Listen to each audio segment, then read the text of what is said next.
Merci à tous pour votre patience. Donc, je donne à présent la parole à Monsieur le procureur Karim Khan.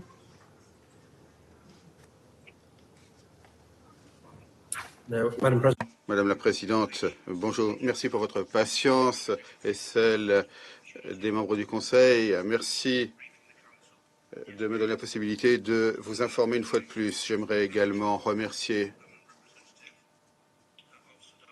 le représentant permanent du Soudan pour sa présence à cette séance du Conseil.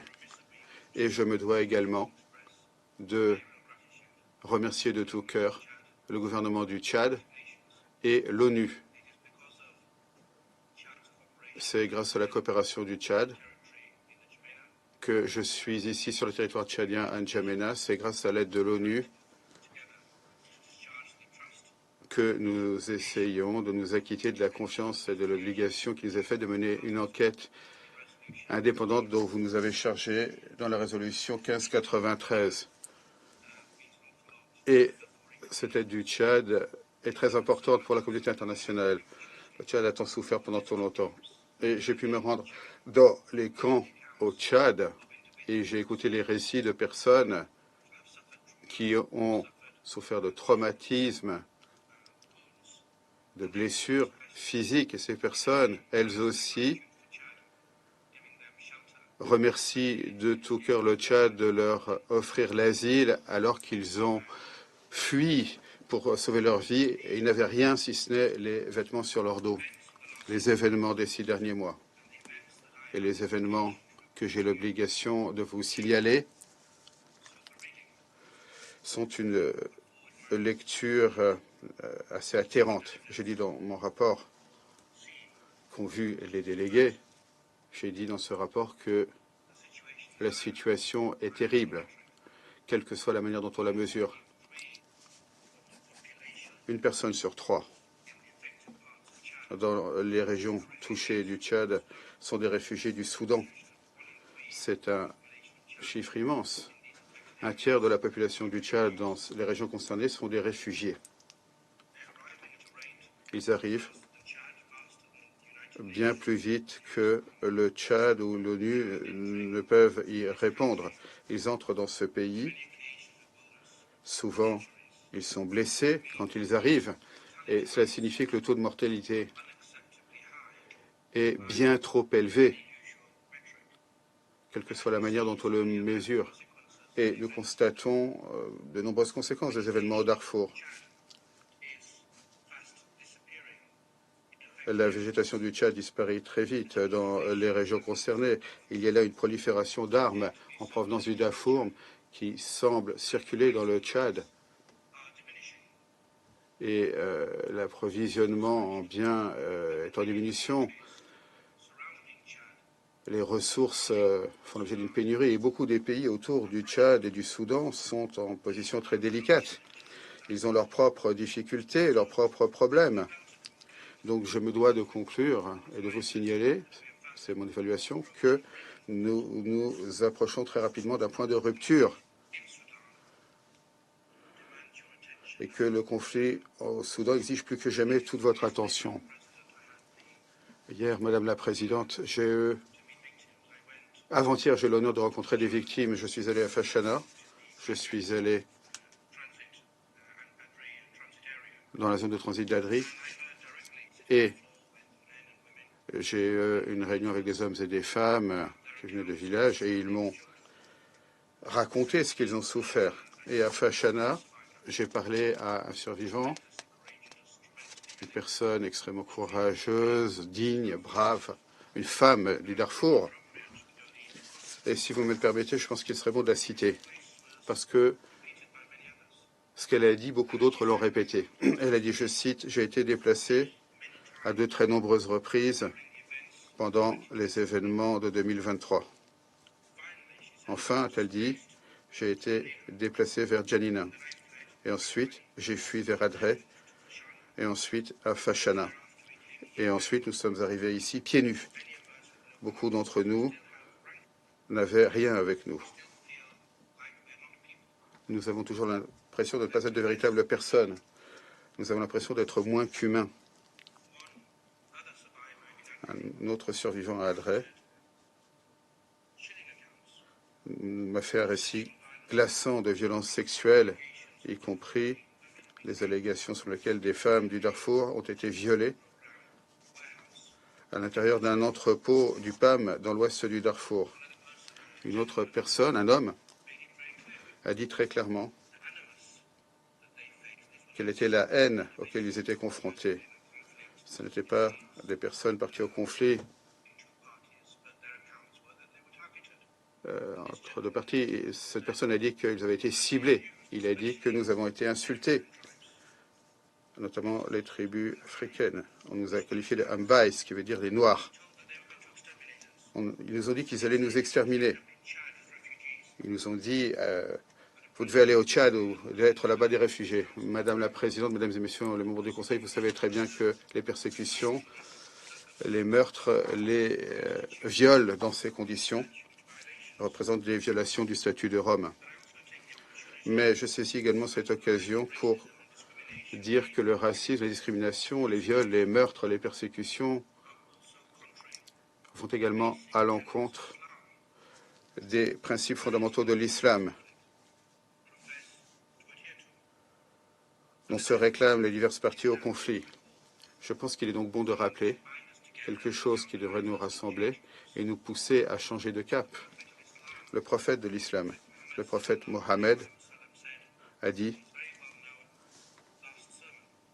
dans son dernier sermon extrêmement célèbre, un arabe n'est pas supérieur à un non-arabe et un non-arabe n'est pas non plus supérieur à un arabe. Un noir n'est pas non plus supérieur à un blanc et un blanc n'est pas non plus supérieur à un noir. Sauf pour ce qui est de questions de vertu. Et il dit que ce message doit être transmis même à ceux qui n'étaient pas présents ce jour-là en 631 après Jésus-Christ. Le statut de Rome, ses principes, les lois du statut de Rome qui sont en vigueur à la CPI font partie de l'héritage commun de l'humanité qui va au-delà des cultures, des religions, des ethnies, qui concerne des personnes de diverses cultures, de divers contextes. Et c'est le point commun qui nous permet d'aller de l'avant. C'est dans cet esprit que les références de comportement acceptable et les garanties les plus élémentales ont poussé le Conseil, dans la résolution 1593, à renvoyer la situation au Darfour à mon bureau.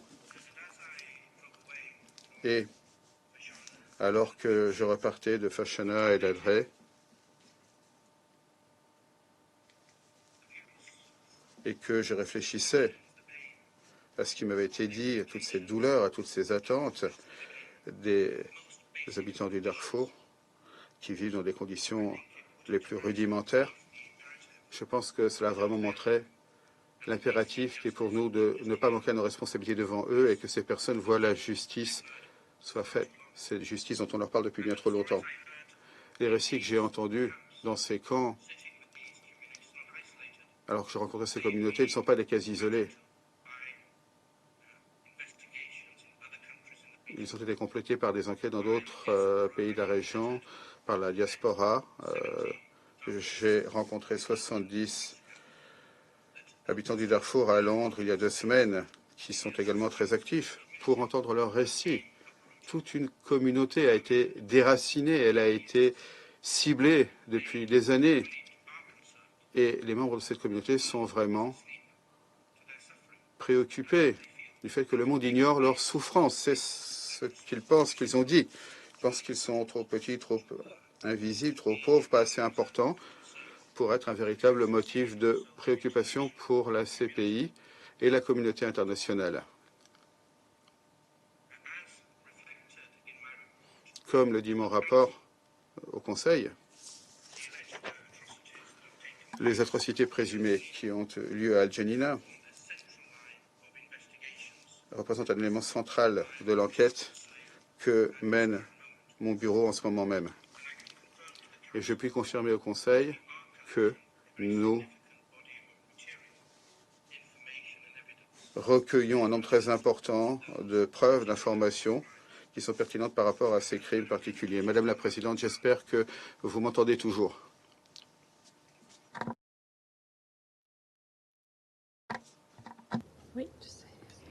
Oui, oui, nous vous entendons très bien. Oui.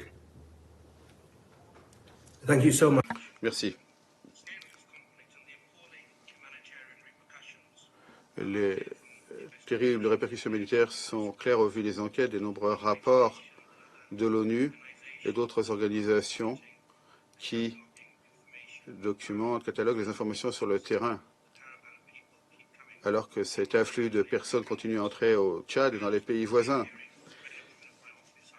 Et les membres de mes services entendent les récits les plus atroces qu'on puisse imaginer.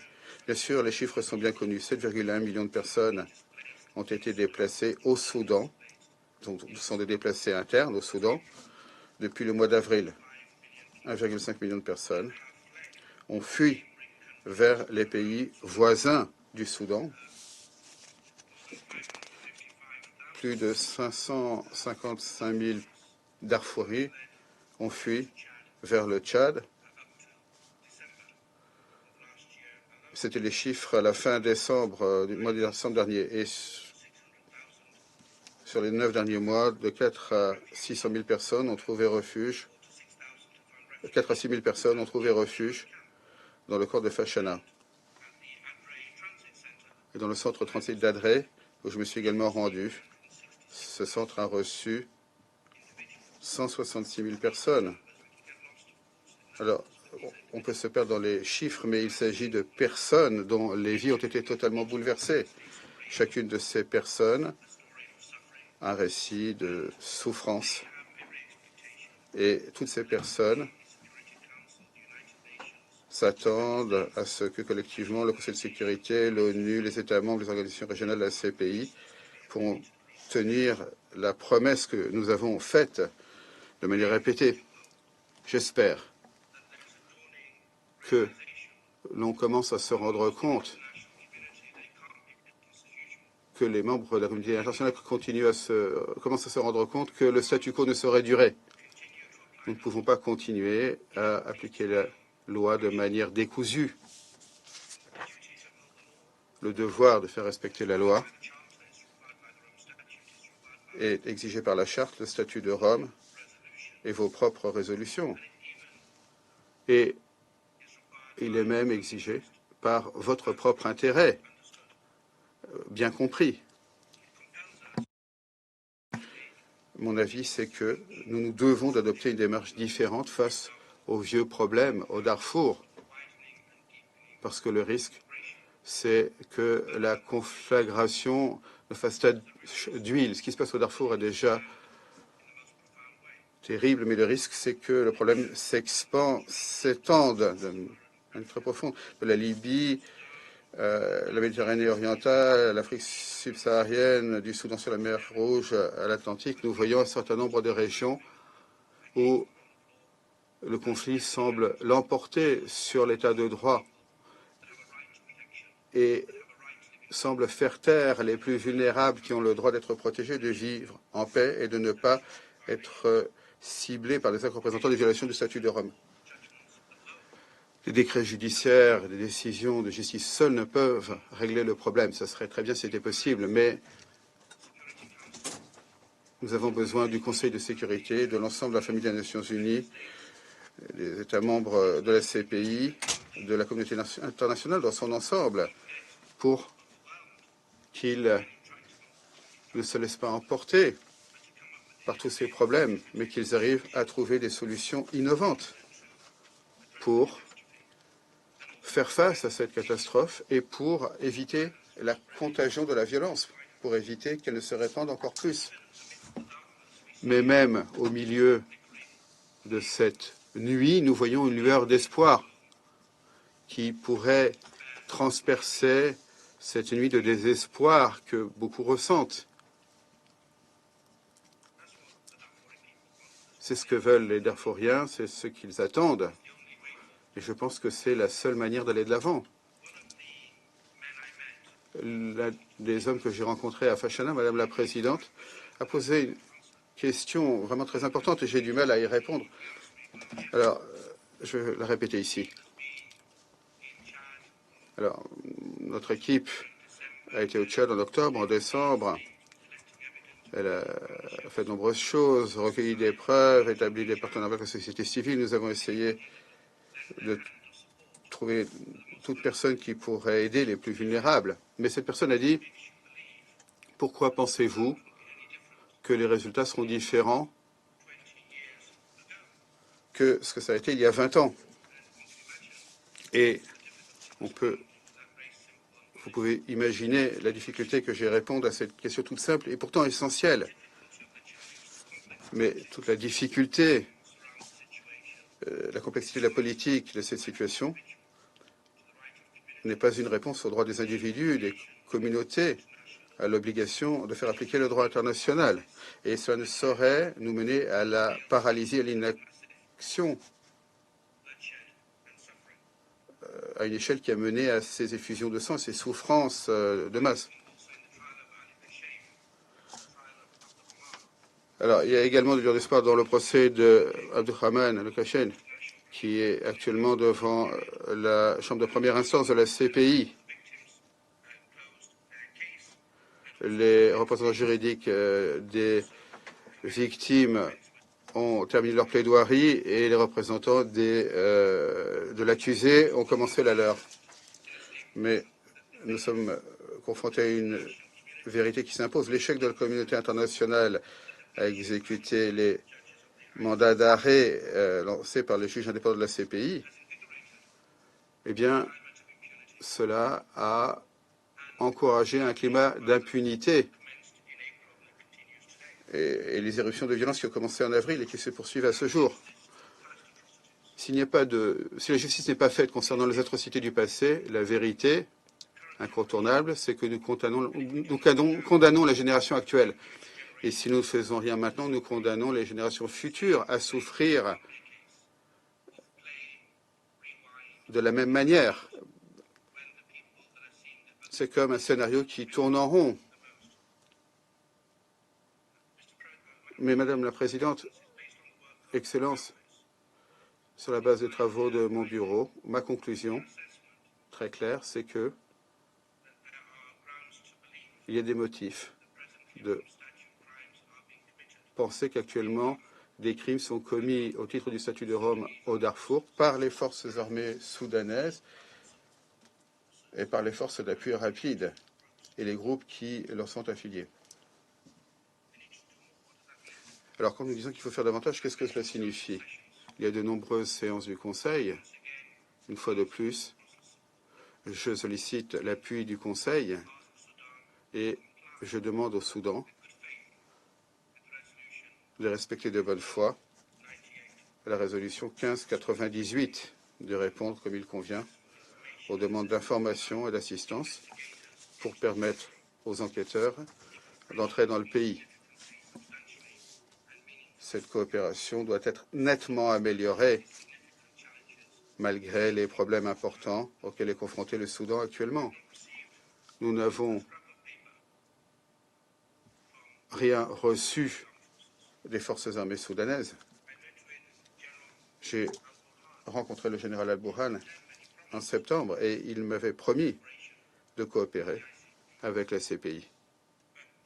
Mais malgré cette promesse qui m'a été faite dans les yeux dans les yeux,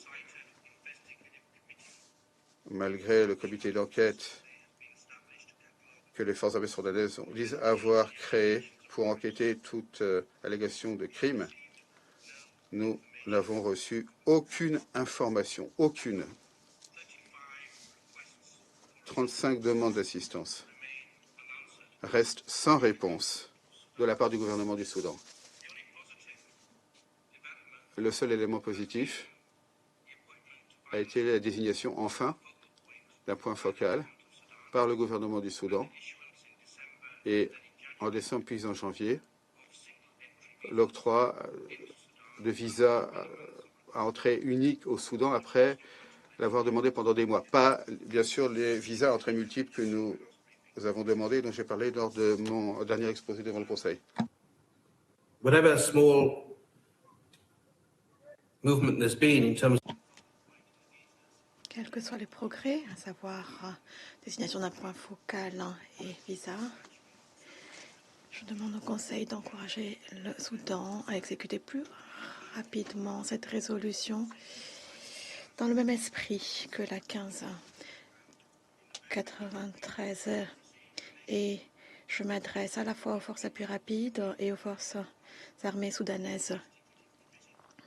Dans le cadre de la commission d'enquête, nous avons demandé des informations au sujet d'un individu et aucun document n'a été transmis par les forces d'appui rapide à notre bureau, qu'il s'agisse des allégations contre les forces d'appui rapide ou celles contre les forces armées soudanaises ou autres acteurs armés affiliés ou associés.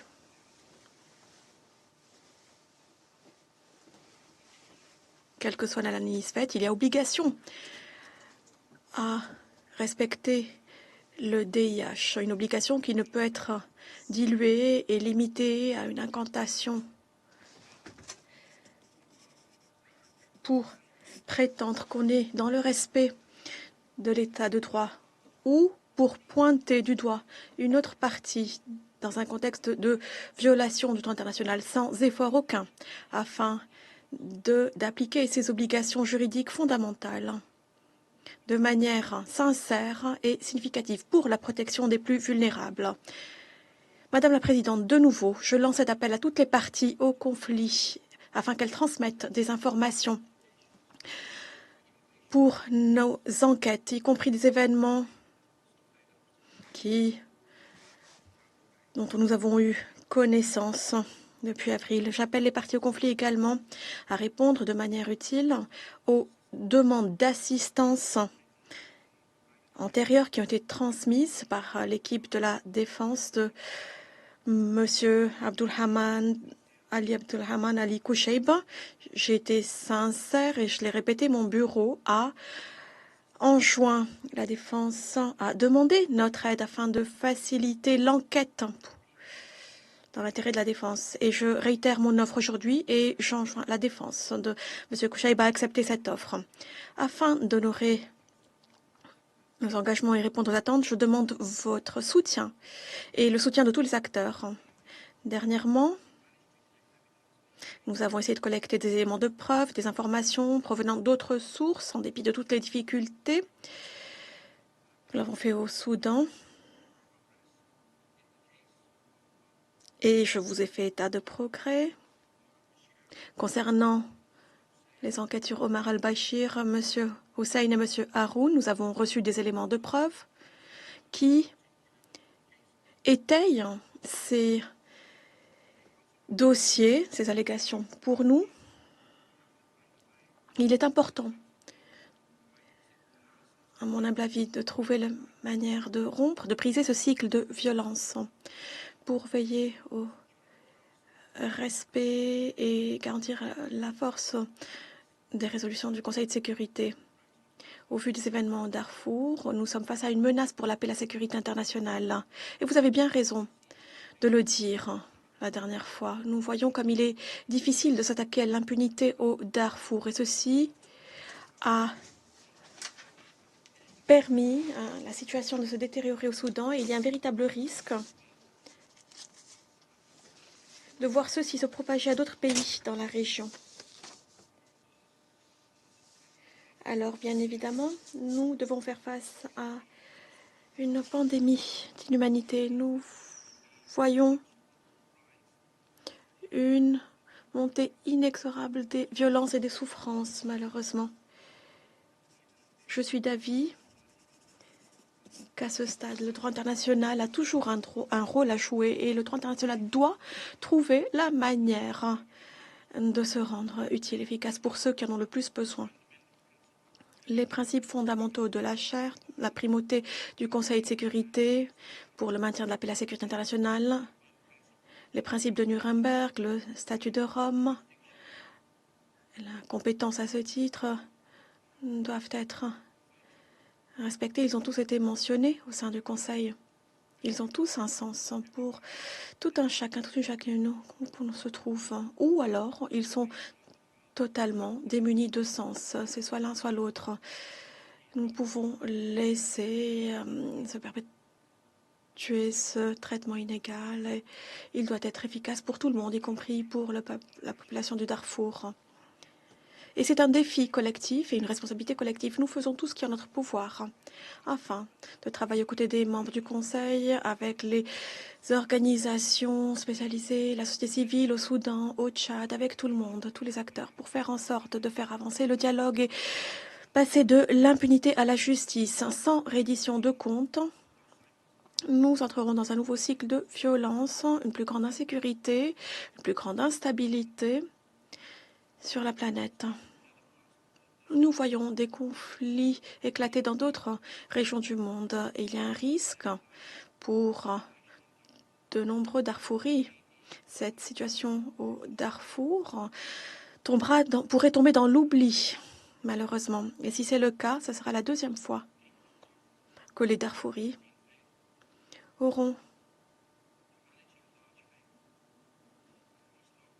nous aurons déçu les Darfouris. Nous pouvons le faire. Je vous remercie de votre attention, de votre temps.